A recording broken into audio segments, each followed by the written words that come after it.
சுறா கைடு 11ஆம் வகுப்பு பொதுத் தேர்வுக்கான புதிய பதிப்பு தற்போது பரபரப்பான விற்பனையில்.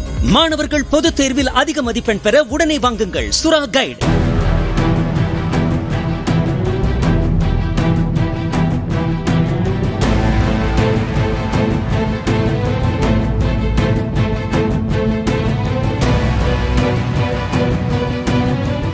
கள்ளக்குறிச்சியில் விஷச்சாராயம் அருந்தியதால் உடல்நலம் பாதிக்கப்பட்டு புதுச்சேரி ஜிப்மர் மருத்துவமனையில் சிகிச்சை பெற்று வந்தவர்களில் 5 பேர் இன்று வீடு திரும்பினர். அந்த மருத்துவமனையில் அனுமதிக்கப்பட்ட 20 பேரில் 3 பேர் உயிரிழந்தனர். எஞ்சிய 17 பேரில் 5 பேர் குணமடைந்த நிலையில் 12 பேர் தொடர்ந்து சிகிச்சை பெற்று வருவதாகவும் அதில் 4 பேரின் நிலைமை மிகவும் கவலைக்கிடமாக உள்ளதாகவும் ஜிப்மர் மருத்துவமனை நிர்வாகம் தெரிவித்துள்ளது.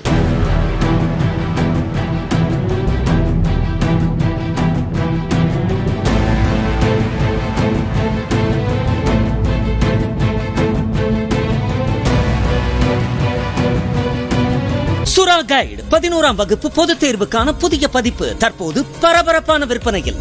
மாணவர்கள் பொதுத் தேர்வில் அதிக மதிப்பெண் பெற உடனே வாங்குங்கள் சுறா கைடு.